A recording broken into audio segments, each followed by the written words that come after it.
안녕하십니까. 목동 종로학원 여지영 선생님입니다. 오늘은 2023년 경기도 교육청 전국연합학력평가 해설을 해보겠습니다. 자, 먼저 독서 지문부터 먼저 가죠. 독서 지문부터 첫 번째, 특이하게도 이제 사회 지문에서 이렇게 복합 지문이 나왔어요. 가나 이렇게 복합 지문이 언제든 이렇게 나올 수 있어요. 과학 지문하고 인문 지문이 엮인 적도 있어요, 여러분. 자, 이렇게 일단 특허 제도를 설명하고 나서 그 다음에 특허처럼 명세서와 관련해서 명세서에서 무엇을 볼 거냐 해서 첫 번째로 뭘 본다? 신규성을 본다. 그리고 두 번째로 진보성 보겠다 해서 신규성, 진보성 이야기가 나왔고요. 그리고 나로 가면 이제 이러한 특허권을 침해하는 사례가 있는데 그 침해 사례를 직접 침해 그리고 간접 침해 이렇게요. 간접 침해 이 두 가지로 설명하고 있습니다. 자, 문제로 가볼게요. 문제풀이 시간이니까요. 자, 5번부터 가겠습니다. 자, 5번 보면 가나를 읽고 특허 제도에 대해 이해한 내용으로 적절하지 않은 거 그랬습니다. 자, 특허 제도에서 특허처럼 명세서는 특허권 심사의 대상이 된다. 뭐 이건 당연한 이야기고요. 자, 2번 특허 제도는 발명을 보호하고 장려함으로써 국가 산업의 발전을 도모한 이건 너무 뻔한 이야기야. 맨 처음에 나왔어요. 자, 3번 특허 제도를 통해 특허권자는 자신의 특허 발명 맞아요. 그리고 독점적 권리 일정한 기간까지 확인했어야 돼요. 네. 자, 특허 제도에서는 특허권이 모방과 도용이 용이해서 앞으로 일어날 것까지 그쵸 침해가 예상되는 행위도 이렇게 자 선행 발명과 구성 요소가 완전히 일치해 이러면 뭐 물리적 동일성 이렇게 그리고 발명의 효과가 다르다 이런 건 실질적 동일성이라고 했는데 자 발명의 효과가 다르다면 실질적 동일성이 있는 게 아니라 실질적 동일성은 없어. 그렇죠? 실질적으로는 신규성이 인정돼. 근데 물리적인 동일성은 안 돼. 물리적인 동일성은 그대로 있는 거야. 이렇게 되는 거죠. 아무튼 발명의 효과는 실질적 동일성하고 연결되니까 발명의 효과가 다르면 실질적 동일성은 다른 겁니다. 네. 다음 문제로 가보겠습니다.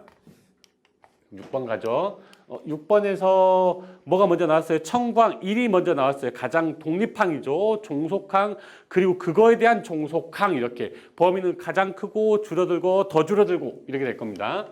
자, 그래서 1번 보면 A는 갑이 발명한 연필에 대한 권리 범위를 명확히 하는 기능을 당연히 하겠죠. 독립항으로.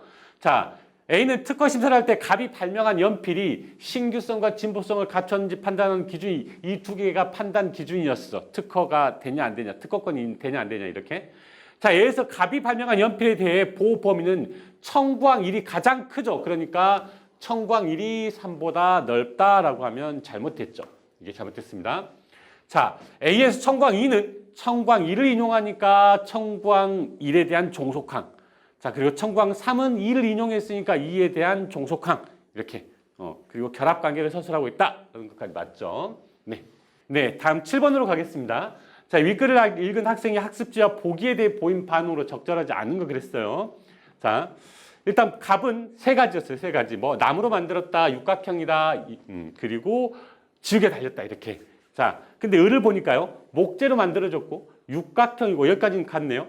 근데 지우개가 없다. 그쵸? 하나 빠졌어. 이렇게. 자, 목재로 만들어지며 다각형 형상의 몸체라고 그랬으니까, 상위 개념이다. 육각형보다 다각형이 상위 개념이니까요. 자, 정 갈까요? 목재로 만들어졌고, 육각형 형상의 몸체 내부 중앙의核심, 몸체의 한쪽 끝에 지우개, 여기까지 다 같은데요. 반대쪽에 뚜껑을 포함한 연필, 하나가 더 있네요. 그래서 을은 하나가 없고, 병은 상위 개념이었고 정은 하나를 더 추가했습니다. 자, 이거 정리하고 선택지로 가보겠습니다. 자, 을이 자신의 발명을 특허 출원했어. 갑의 발명과 비교하여 구성 요소의 동일성이 당연히 있죠. 근데 그래서 신규성 인정 못할 거고요.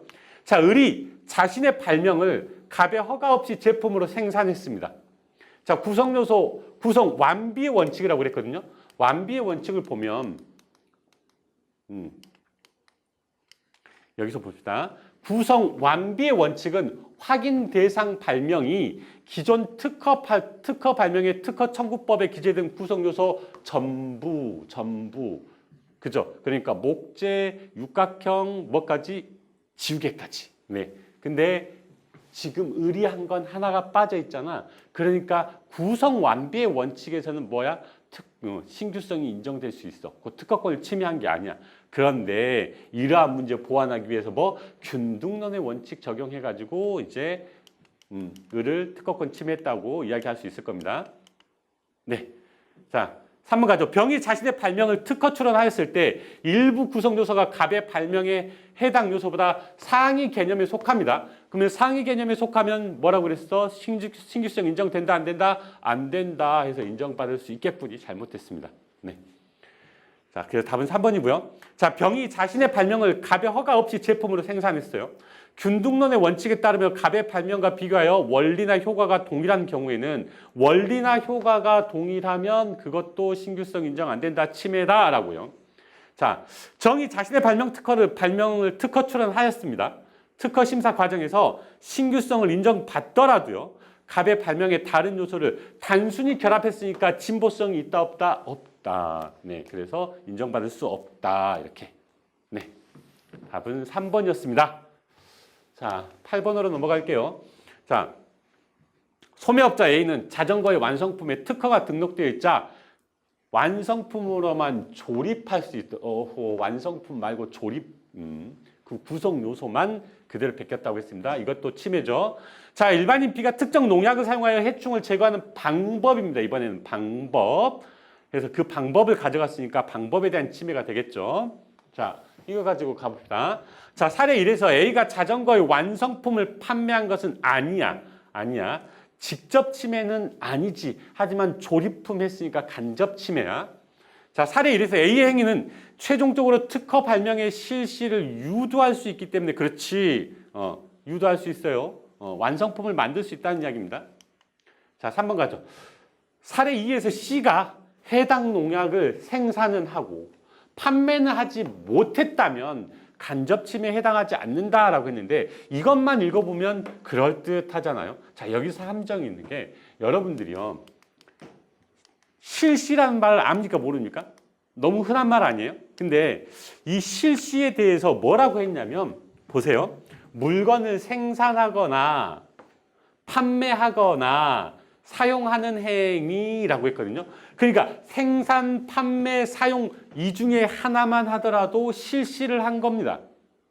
그렇죠? 그러니까 우리가 이 말 안 읽고 넘어간 친구들이 되게 많아요. 그러면 속을 거예요. 자, 그래서요. 여기서 해당 농약을 생산은 했다는 것 자체가 이미 뭐 했다는 거야? 실시를 했다는 거야. 그러니까 침해한 겁니다.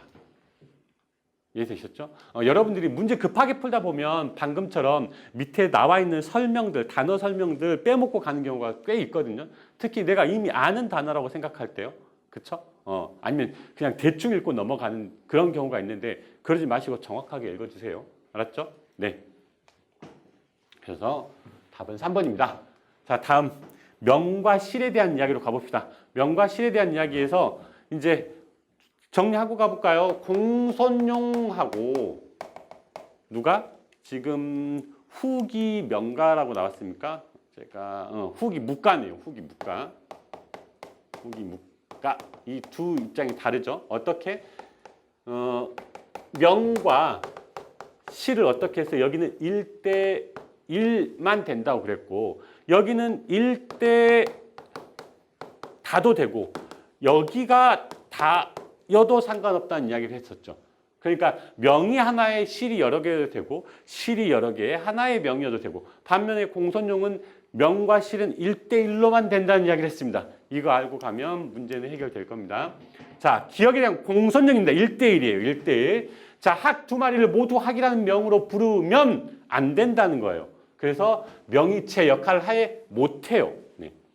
학이라는 명은 형체를 가리키는 단어가 아니므로 뭐 이런 말은 한 적이 없는데 아무튼 그 명으로는 이것과 저것이라는 시를 아니요. 명은 시를 부를 수 있습니다. 다만 둘 중에 하나만 부를 수 있는 거지. 그래서 실 자체를 부를 수 없다라고 하면 말이 안 돼요. 자, 학을 각각 이것과 저것이라는 이것 저것은 실이지 학이 자체가 명이니까 학을 각각 이것과 저것이라는 명으로 부른다는 말은 한 적이 없습니다. 알았죠? 이것과 저것을 학이라는 명으로 부른다면 이렇게 설명해야 되는 거죠. 그렇죠? 이 뒤에도 다릅니다. 그 두 학이 아니에요. 하나의 학입니다. 엉뚱한 이야기예요. 고치려고 하지 마세요. 이런 거는. 자, 학이라는 하나의 명으로 그렇죠. 이것과 저것이라는 두 가지 실을 지시한다면 실이 서로 구별되지 않는 문제가 생긴다. 1대1이 않는 문제가 생긴다. 이렇게요. 자, 학이라는 실을 색을 부르는 데 쓰는 단어 없이 학이라는 명으로 부르는 것은 말이라는 실을 흰 말이라는 명으로 부르는 것과 같은 올바른 아니야. 이 두 서로 다르니까 서로 다르게 쓰면 되는 거라고 이야기했어요. 네. 그러니까 이것 문제가 되는 건 아니에요. 그렇죠? 네. 자, 12번 가보겠습니다. 자, 상당히 재밌는 문제가 나왔는데, 자, 보죠. 자, 옷을 하나 들고 있어. 근데 옷이 없다고 했습니다. 그러니까, 야, 네가 들고 있는 옷은 뭐니? 특정한 옷이에요. 옷장 안에 옷이 이렇게 많은데 왜 옷이 없다고 그래? 이 옷 받는 거죠. 그러니까 내 말은 이건 정말 종류로서의 옷이에요. 없는 게 아니라 빨간 옷이 없어 해서 이 옷은 빨간 옷이네요. 그렇죠? 네, 가봅시다. 자, A라는 명으로 지시한 실과 옷이 없어 할 때 B라는 명으로 지시한 실, 뭐가 옷이 없어 할 때의 실이 서로 다르죠. 공손용은 명과 실의 1대1 대응 관계가 지켜지지 않았다. 그치? 하나의 옷이라는 하나의 명에 서로 다른 실이 있으니까요. 맞아요. 자, A라는 명과 B라는 명이 서로 다른 대상을 지시하고 있는 거 맞죠? 후기 묵가는 하나의 명이 두 가지 이상의 서로 다른 실을 지시할 수 있다는 자신들의 주장을 뒷받지만 예, 맞아요. 자, 후기 묵가는 B라는 명은 유명이야. 옷 종류니까요. 유명을 하나의 개체에만 대응했다. 사명으로 사용한 것으로 보겠다. 맞죠? 네가 들고 있는 옷 이랬으니까요. 네가 들고 있는 옷. 네. 자, D라는 명과 E라는 명이 같은 대상을 지시해? 아니요. 이 두 개는 같은 대상을 지시하는 게 아닙니다. 그렇죠? 자, 이렇게 문제를 어렵게만 보려고 하지 마시고요. 이렇게 복잡하다고만 생각하지 마시고 가장 기본적인 사실 정보부터 먼저 따져보시고 문제를 풀어보시기 바랍니다. 네. 마지막 하고 갈까요? 공손형은 E는 C의 또 다른 속성이 함께하는 것이니까 옷과 빨간 옷 이렇게 E를 C라는 명으로 불러서는 안 되죠. 맞아요. 네. 그래서 말과 흰 말이 다르다고 한 것처럼요. 자, 다음으로 가보겠습니다. 아이고 이거 지워버렸네요. 제가 공손용이고 후기 묵가입니까?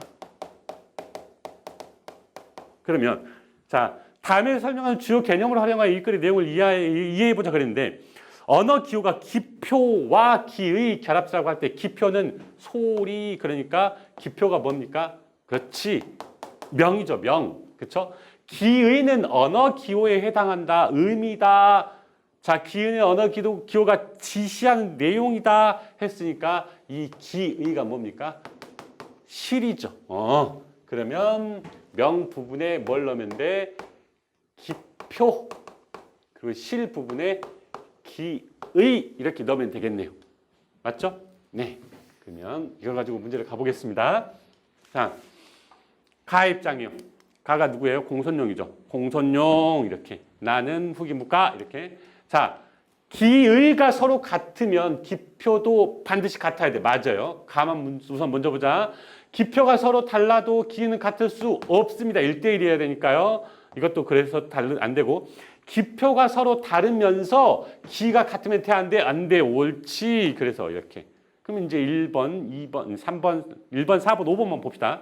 이거는 이제 1대 다 대 1이 되는 거예요. 자, 기표가 서로 같으면 기도 같아야 된다? 에이, 아니에요. 다를 수 있어요. 4번 가자. 기표가 서로 달라도 기회가 같을 수 있어요. 하나의 기호로 여러 가지 기표 이렇게. 네, 맞네요. 이건 틀렸고요. 그래서 답은 4번입니다. 이렇게 정리되면 4번 문제는 이 문제는 확실히 쉽게 풀릴 수 있겠죠? 네.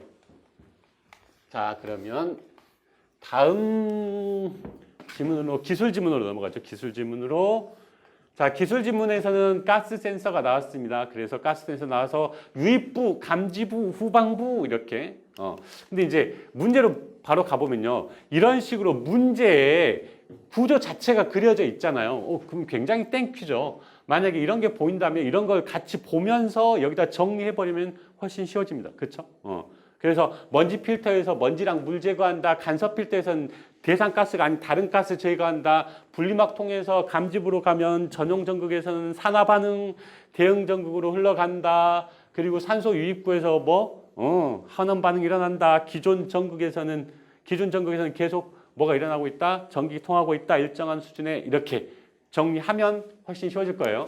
자, A에서는 기체는 모두 통과합니다. 그렇죠. B에서는 기체가 흡착돼요. 어떤 기체가 대상이 아닌 기체는 흡착돼. 나머지는 통과되고요.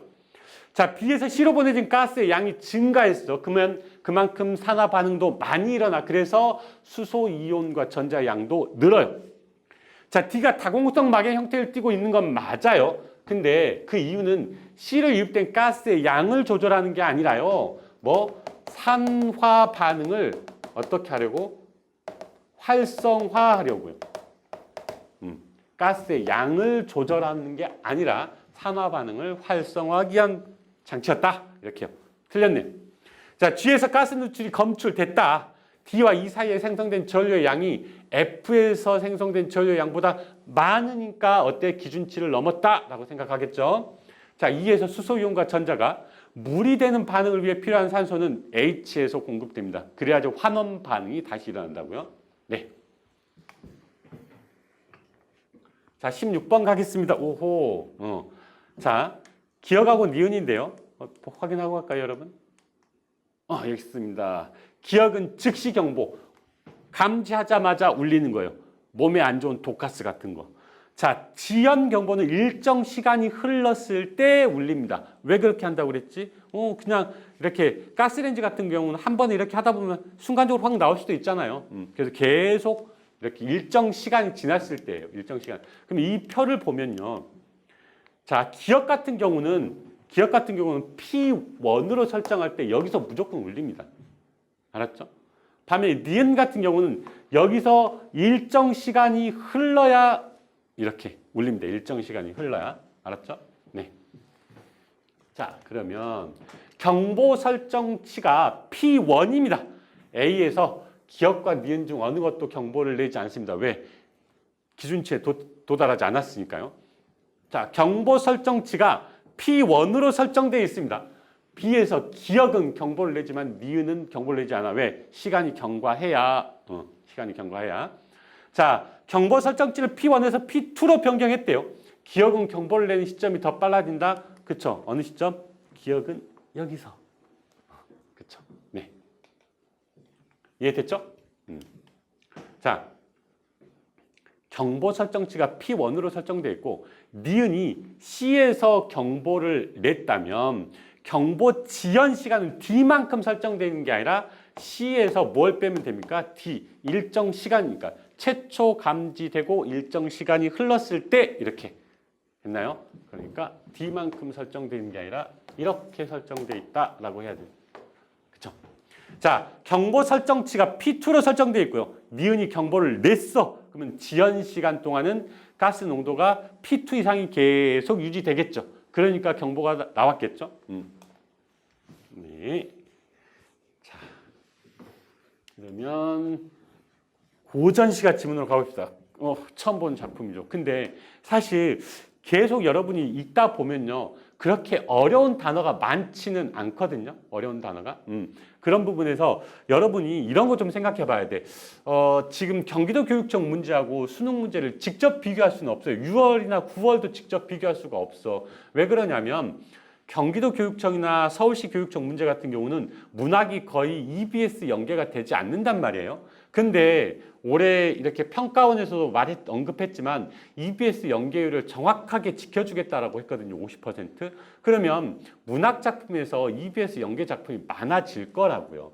많아질 건데 그래서 지금 여러분이 이렇게 오늘 보셨던 그 문학 작품보다는 낯익은 작품들이 2작품 정도는 더 늘어날 거야. 2-3작품 정도는.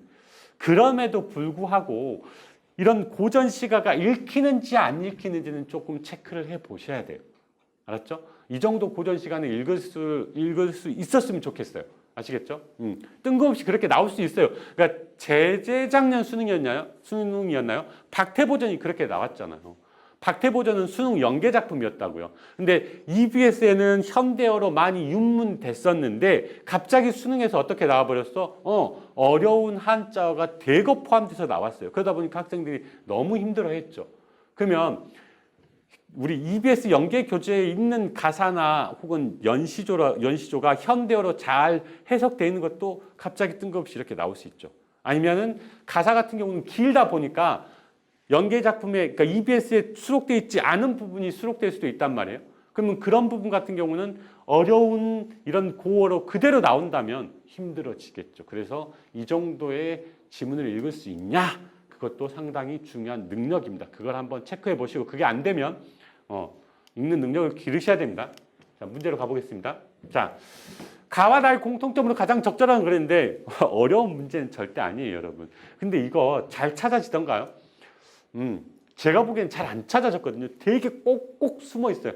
좋은 문제는 아닌 것 같아요. 좋은 문제는 아닌데 정말 꼭꼭 숨어 있거든요. 근데 이런 문제 풀 때 가, 나를 동시에 보려고 하지 마시고요. 가나 나중에 쉬운 거부터 먼저 보세요. 쉬운 거. 알았죠? 쉬운 거부터. 그러면 나가 더 짧고 쉽잖아요. 나의 문답 있습니까? 없어요. 연세 방식 없어요. 명령 형어미는 있더라고요. 어떻게? 아해야, 술, 구하라. 근데 정말 쪼잔하게 있죠. 있어요. 명령 형어미는. 이런 식으로 하나를 잡고 좀 쫓아가는 게 맞습니다. 그러고 보면 어디에도 가에도 있어요. 어떻게? 문구나 내 옷다오, 종무나 막대다오 이렇게. 그쵸? 근데 이제 문제를 푸는 방법에 대해서 이야기를 하는 건데 뭐 특별한 스킬은 아니고요. 가와 나의 공통점 찾아라 라고 했을 때 두 개를 한꺼번에 보고 가지는 말라는 거예요. 왜? 예전에는 정말 큼직큼직하게 눈으로 확 보이는 게 나왔는데 요즘은 아주 자잘하고 세세하게 나오거든요. 그런 것 때문에 하나를 보고 갔으면 좋겠다. 이렇게. 자, 21번으로 가겠습니다. 자, 보기를 바탕으로 가, 나를 감상한 내용으로 적절하지 않은 거 그랬어요. 자, 뭐 이건 너무 뻔한 이야기니까 바로 가볼게요. 아이고야, 앞으로 갔습니다. 죄송해요. 자, 1번 가죠. 가에서 살인문이 없는 강촌의 와실, 살인문도 없는 와실, 달팽이 집이라는 뜻이거든요. 그 소박한 생활 맞아. 네. 자, 가에서 님 그려 젖은 솜에 임금이야. 볕으로 말린다는 것에는 임금을 향한 사대부의 그림이 있고요. 자, 농부의 노랫소리에 태평곡으로 화답한 게 나와요. 향촌 공동체 구성원, 농부와 어우러져 살아가는 사대부. 그렇죠. 자, 가에서 풍우성에 잠 깨어 한숨 짓는다. 풍우성, 비바람 소리에 잠이 깨서 한숨을 지었다. 이런 말이거든요. 비바람 소리에 잠. 본문을 좀 볼까요? 여기 나와 있습니다.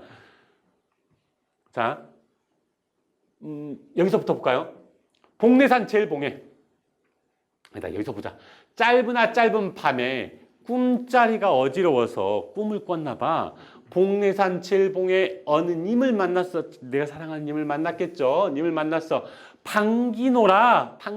막 반가워서 할 말도 다 못했고 흐느끼노라 한숨만 지었어. 나의 서러운 이야기를 살했지만 다 못내 사려고 말했고 다 말도 다 못했어. 근데 풍우성에 잠 깨어 비바람 소리에 잠 깨어 일어나 앉아서 한숨을 탁 지었대. 그러면 이때 풍우성하고 대비됩니까? 대비되는 건 아니죠. 그렇죠?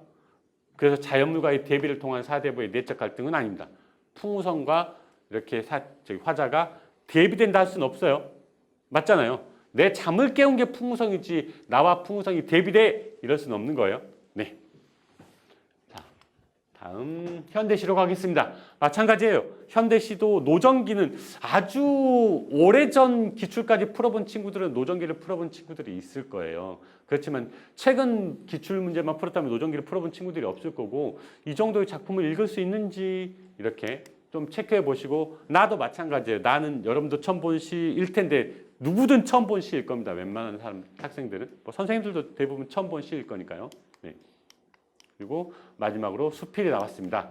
자, 문제로 가볼게요. 자, 바로 문제로 가볼게요. 선택지로요. 암초를 벗어나면 태풍과 싸우고 산호도 구경 못해. 암초 벗어나면 또 태풍이 있어. 산호 같은 아름다운 건 구경도 못했어. 고달파. 맞네요.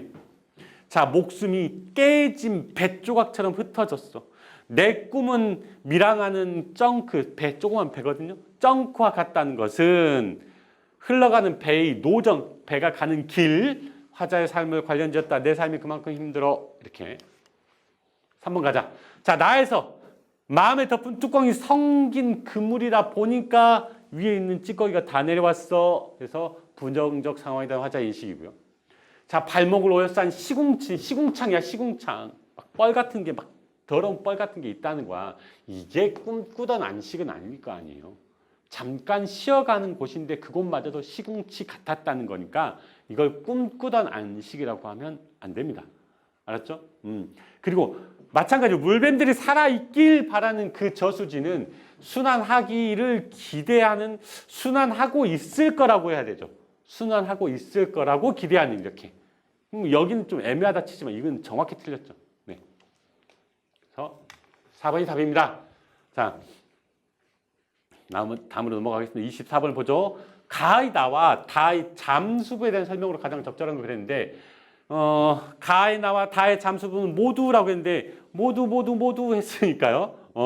그냥 일단 가부터 챙겨볼까요? 가의 나, 타인과는 다른 처지에 대한 주관적 인식. 가에 그런 내용이 나오나요? 볼까요? 확인해 볼까요? 좀 앞으로 많이 가야 된다. 여기 나옵니다. 남들은 기뻤다는 젊은 날, 나는 어때? 쩡크와 같아서. 이렇게.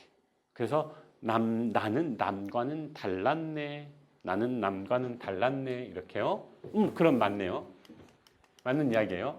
그러면 나에는 있는지 찾아볼까요? 먼저 답을 확인하고 문제 푸는 방법을 좀 이야기를 해봅시다. 여기 있습니다. 자, 농부도 가뭄이나 장마에 굶주리고 상인도 남과 북으로 뛰어다니는 그 괴로움이 나와 더불어 같을 것인데 만약 군자의 일인 벼슬을 할 것 같으면 편히 앉아서 녹을 먹고 술에 올라앉으면 따르는 무리가 있고 금빛 붉은 빛이 아름답게 꾸민 관이 우뚝 높다. 나하고는 다르다 이거죠. 그렇죠? 여기도 보면 나옵니다. 저 농사와 장사도 어려우니 참으로 반드시 이 일을 버리고 힘쓰지 않을 수 없고 지극한 즐거움과 영화로움에 나아가 견줘보면 이런 사람들과 나를 견줘보면 혹은 이런 사람들과 나나 농사꾼 장사치들을 견줘보면 이렇게 되는 거예요. 그러니까 지금 잠수부인 나, 농사, 그리고 장사, 짓는 사람하고 뭐하는 사람? 벼슬하는 사람들을 견주었습니다. 대비시켰다는 거예요. 그래서 남과 타인과 다른 자신의 처지 이렇게 맞네요. 그래서 답은 1번입니다. 1번이에요. 나머지 해볼게요. 가로만 해봅시다. 가는 이전과 달라진 타인의 마음은 언급되지 않아요. 가의 나는 시간 흐름에 따라 변하는 타인의 외양도 나오질 않아요. 자, 가의 나는 타인이 겪을 일에 대한 언급도 안 나와요. 지금 남들은 기뻤다 이런 일밖에 안 나오니까요. 타인에게 받은 상처도 안 나오고. 알았죠? 네. 자, 넘어가겠습니다. 다음 25번으로 가보겠습니다. 이거는 이제 바로 틀린 선택지로 가볼게요. 자, 4번 가자. 뒤에서 독약 먹이는 세월에 병든 자로 살아왔대요. 여기까지 맞아요. 근데 2에서 확인할 수 있다고 그랬는데 그 원인을 2를 볼까요? 2를 봅시다, 여러분이. 무랑저수지라는 팻말이 내 마음 한 변두리에 꽂혀서 계속 무랑저수가 마음 한 구석에 있대. 무랑저수지가. 나는 그 저수를 본 적은 없지만 긴 가문 날 흙먼지 투성이 버스 유리창을 통해 무랑저수지로 가는 길가의 팻말을 얼핏 보았을 뿐인데 그 저수지에는 무랑의 법, 무랑의 도, 그리고 거기에는 뭐가 이렇게 잉어들도 쩝쩝거리고 물오리도 날아다니고 생명력이 그렇게 왕성할 거다는 거예요. 생명력이 왕성할 거다. 그러면 이게 말이 안 되잖아요. 봐요. 독약 먹이는 세월에 병든 자로 살아온 원인이 2에서 아니요. 오히려 2에는 내가 기대하는 상황이 나와 있습니다. 그랬으면 좋겠다. 곧 화자가 지향하는 삶의 모습 혹은 공간이 나와 있다라고 해야 맞습니다. 아시겠죠? 네. 4번이 틀렸어요. 자, 다음 고전 소설 지문으로 가겠습니다. 고전 소설도 바로 문제로 가보겠습니다. 자, 기억과 니은에 대한 이해로 가장 적절한 거 기억은 허수아비죠. 그래서 허수아비한테 속은 거잖아. 그래서 위태롭게 하는 소재다. 그쵸? 그리고 니은은 뭐였어? 약이었잖아. 약. 그 약이 어때? 황제를 구해주죠. 그래서 5번 이렇게 가는 겁니다. 네. 나머지는 여러분이 좀 확인해 보시고요. 자, 다음 30번 문제로 가보겠습니다. 자, 보자. 현수 문제는 제후인 주인공들이 대를 걸쳐 황제와 겪는 갈등 관계가 반복되는 군단 소설인데, 그러니까 현수문 그리고 현수문이 위양이었죠. 그리고 새 위양까지요. 황제는 외부 세력을 활용한 간접적 방식으로 제후국에 군사적 압력을 가하거나, 그쵸? 처음에 누구하고 누구의 싸움이 나와? 서봉국, 그쵸? 그래서 서봉국 왕 후회했잖아요. 서봉국 왕도 제후는 제후입니다, 여러분. 그러니까 이렇게 돼요, 여러분. 황제가 있어. 곧 이 사람을 천자라고 이야기하지. 천자 밑에 여러 왕이 있어. 위왕도 있고, 뭐 노나라 왕도 있고요. 아니면은 여기 나오는 서번국 왕도 있고요. 이런 사람들을 다 누구라고 그럽니까? 이런 사람들을 제후라고 하는 거야. 제후. 알았죠? 중국은 하나의 나라가 아니라 여러 개의 나라가 통일된 그런 체제잖아요. 그렇죠? 이해되죠, 여러분? 자, 그래서 그렇게 가보면, 자, 봅시다. 조충이 위왕 부자를 꺼려 새 황제에게 헐뜯은 것은 조충이 위왕 부자를 꺼렸어요. 황제가 갈등을 조장하는 인물의 조충의 영향을 받았다. 맞아요. 자, 새 위왕이 일강대사의 가르침을 떠올리며 단소를 부려 군사들을 흩어지게 했어. 기지발양 맞죠? 서번왕이 위왕에게 패해 장수와 군조를 잃고 탄식했어요.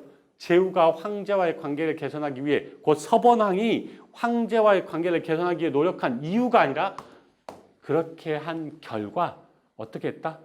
망했다. 이렇게 이유는 아닙니다. 네. 자, 새 황제가 서번왕에게 군사를 일으키라고 조서를 보냈어.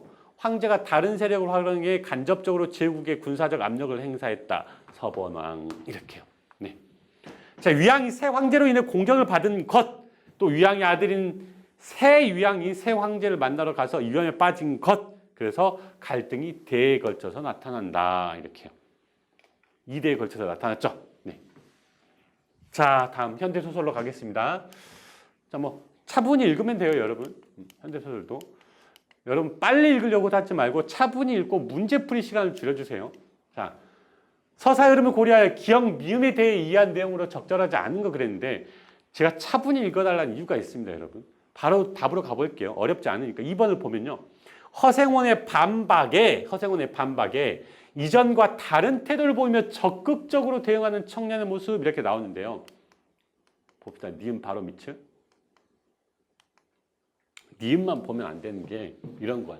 자, 글쎄요. 휴문 법인 재산이라 합니까? 그러니까 실지는 국유지였지요. 청년은 내처 능글능글한 태도를 고치지 않았대? 고치지 않았대. 기존의 태도 그대로 가져가고 있는 거예요. 기존의 태도를. 알았죠? 그러니까 보면 여기서 이전과 다른 태도를 보인다 그러면 안 돼요. 그러니까 서술자가 분명히 말해줬잖아. 태도를 고치지 않았다고.